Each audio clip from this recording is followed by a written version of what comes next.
Eh bien, bonjour à tous et bonjour à toutes, et merci de nous retrouver sur cette vidéo exceptionnelle. On vous l'annonce depuis quelques jours, en présence de Thierry Georgiou. Salut Thierry. Salut à tous.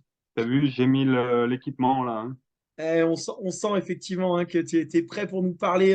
Alors voilà, tu dévoiles un petit peu le sujet du jour. Ça fait 20 ans, quasiment jour pour jour, que tu as obtenu ton premier titre mondial en 2003 en Suisse. C'était en Suisse le petit clin d'œil pour cette année. Raconte-nous, voilà, il y a 20 ans, comment ça s'est passé ce premier titre mondial que tu viens glaner.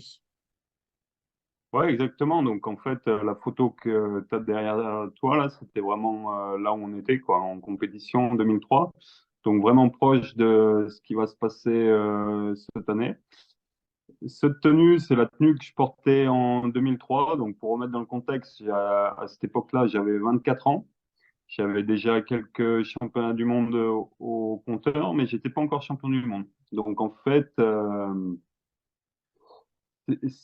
ça a vraiment tout changé dans ma carrière, là, de ce championnat du monde, parce que bon, on va dévoiler un peu ce qui s'est passé, hein, mais c'est sans suspense. C'est le jour où je deviens champion du monde, au mois d'août 2003. Et donc, en fait, toute la période avant, bon, bah, bien sûr, il y a eu une progression dans les structures de la fédération, le Pôle France de Saint-Étienne, les équipes de France. Mais en fait, on m'avait un peu collé l'étiquette, et puis je la prends volontiers, hein, de champion du monde de l'entraînement, quoi. En fait, bon, bah, c'était les années 80-90 en France, on n'était pas la meilleure nation. Et donc, moi, j'étais super fort à l'entraînement. Je commençais là, sur la période 20-23 ans, vraiment à être costaud à l'entraînement. Je m'entraînais de plus en plus. Mais en compétition, j'avais un petit blocage, quoi. J'avais du mal à lâcher le frein à main. Et puis, bon, 2003, où je me prépare vraiment bien pour ce championnat du monde. Je change vraiment toute la préparation d'un point de vue surtout d'attitude. Bien plus relâché, tu vois, bien plus focus sur ce que je peux contrôler, entre guillemets. Donc là, été 2003, c'était l'été le plus chaud, l'été record, je crois, c'est encore le cas. Donc c'était, même si c'était un peu en hauteur, là, ce championnat, il faisait une chaleur terrible. Donc qualification le matin. Les 51 se qualifient le matin et le matin, un festival. Franchement, j'étais on fire. Je prends le départ. Je crois que sur cette course, j'ai eu 90% des meilleurs temps. Donc, je crois jusqu'à sixième poste, tous les meilleurs temps. Bon, j'arrive de la qualif. Je la gagne avec devant le Norvégien Jørgen Rostrup, qui était champion du monde 2099. Donc, bon, avec une bonne petite avance. Mais là, on avait bien bossé avec la préparatrice mentale de l'équipe de France, Marion Banizet. Donc, j'avais vraiment ma routine, là, tu vois. Je pensais à la qualif, je l'analysais 5 minutes après avoir franchi la ligne et puis tout de suite dans la finale. Donc là, un bon gap avant la finale l'après-midi. Je me souviens exactement, hein, parce que c'est des terrains maintenant qui sont d'entraînement pour les championnats du monde. Donc, je suis repassé à cet endroit-là, à l'entraînement, les dernières semaines, là, je peux te dire, cette forêt, je parle aux arbres, hein. C'est mon jardin. C'est... Donc, on était en quarantaine avant la finale, il faisait vraiment chaud, là. Et je me souviens, là, bon, bah, bien sûr, un peu tendu, mais j'avais vraiment, là, ce qu'on appelle le game plan, maintenant, ton plan de course, quoi. C'est un peu le mot tendance, là. Donc j'étais vraiment focus sur moi, mais je chantais, tu vois, là, par exemple, je vais te donner un truc, là, une anecdote. J'étais sur ma serviette, allongée, comme ça, et puis Janne Salmi, un des meilleurs coureurs à l'époque, là, un Finlandais, maintenant qui coach les Norvégiens. Bah, les chauffe, tu vois, bon, bah, tout le monde essaye de prendre un peu de l'espace à l'autre, quoi, et il vient, paf, il s'échauffe en marchant sur ma serviette, là. Je dis, putain, quel enculé. Et donc, donc là, mais bon, voilà, je commençais à rentrer dans les requins, quoi. Donc là, c'est dans le monde des requins. Donc, et puis, départ de la course, tu vois, là, c'était mon papier d'avant-course, là. Donc là, je vois 16h27. Donc, je partais là. Le départ était à l'Arena. Donc, et là, on était au milieu d'un champ. départ sur une estrade, 45 degrés, quoi. Tu fondais au soleil, quoi. Je pense que Damien Renard, il est encore là-bas en train de de cuir. fondu comme une glace au départ pour qu'on aille le chercher, quoi. Non, mais il faisait, en plus avec cette tenue là qui était pas ultra ventilée, mais bon, on l'aimait bien quand même. Et donc là, le speaker, une minute avant le départ, je crois que c'était Kjell-Erik, le Norvégien, qui dit est peut-être le plus grand favori de la journée, le Français, après la qualification du matin, le Français Thierry Georgiou. Donc là, bon, je peux te dire, tu prends un petit coup de pression dans les pneus. J'avais, j'avais bien mon truc préparé. Là, je savais qu'il fallait vraiment que je me concentre sur la navigation. Il n'y avait pas d'ancienne carte, donc on savait pas trop à quoi s'attendre. Et là, paf, j'y retourne la carte. Il y avait quasiment, hein, c'était une folie, hein. Franchement, il y avait combien là? Pour rentrer dans la forêt, il y avait à peu près 300 mètres de rubalise, quoi, en Mm. plein soleil comme ça. Et donc là, tu as vraiment le temps de voir la carte. Et puis, putain, je retourne la carte, je me dis, putain, waouh, ça c'est de la CO, quoi. C'était vraiment. Et puis au final, c'est marrant parce que là, je me dis ça sur l'instant. Et puis quand je regarde le parcours maintenant, franchement, de la CO technique, c'était un tiers du parcours. Le reste, c'était hyper physique. Il y avait beaucoup de parties de transition, de dénivelé. Il n'y avait pas un centimètre de plat. Mais c'est la première sensation quand je retourne la carte. Je me dis, putain, aujourd'hui, là, c'est pour toi. Je rentre dans la forêt et puis là, tout de suite, tu vois, si je dois faire une comparaison avec les championnats du monde précédents, bah là, je me sens on fire, quoi. Je me Mm. sens fort physiquement. Là, je me sens vraiment fort dans le terrain. Et puis, ça, même s'il fait 45 degrés, il y a une qualif le matin, je sens que ça dépote, quoi. Et puis, je suis dans mon truc. Et puis, allez, c'est parti. Là, je suis plus du tout en train de courir un championnat du monde. Là, je suis vraiment à l'entraînement. C'est vraiment le switch que j'ai fait. Là, maintenant, je veux plus jamais avoir le regret de me dire, ah, si, si, si. Je suis à fond dans l'action, quoi. Je sais pas si je fais la course de ma vie ou si c'est une course normale. Et puis, au bout d'un bon petit quart d'heure, on attaque une partie vraiment physique, un truc que j'ai rarement vu en course, quoi. C'est une partie de course qui est rubalisée. Donc là, on se tape 100 mètres de dénive en ouais, 500 mètres, hein. C'est un truc hyper court, hein. Et donc là, je me défonce, quoi. Je me dis, allez, l'arrivée, elle est au sommet, alors qu'on est vraiment à mi-course, quoi. Et je me dis, bon, après, il y aura de la descente et tout. Donc là, super dans l'effort physique et tout. Et donc ça, je ne le sais pas. C'est après, quand je vois les split time, que je me dis, putain, là, vraiment, j'avais fait des belles portions, quoi. Parce que là aussi, j'ai pas mal de bons splits. Et puis, on attaque la descente, là, jusqu'au premier passage Arena. Et là, je fais ma première erreur de la course. 10 secondes. Au lieu de viser un sommet, je passe un peu trop bas dans une dépression, je vise un autre. Et là, je tombe sur un chemin, donc je me recale en une seconde et je reviens. Et là, je me dis, merde. Là, vraiment, je me dis, bon, ben, dans mon idée, je devrais vraiment sortir la course parfaite pour être champion du monde, quoi. Je me dis, Mm. là, bon, bah, c'est cuit, quoi. Mais je me remets tout de suite dedans, quoi. Je continue mon truc, là. C'est un truc qu'on avait bien bossé. Et le poste suivant, qui est un poste dans du vert un peu challenge, je l'ai nickel, quoi. Je fais vraiment, je réduis l'allure, paf, je check, impec.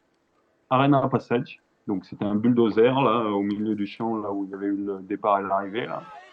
Donc là, pareil, on part sur un 400, quoi, dans le découvert, hein. Il y a pas beaucoup de CO, donc c'est parti.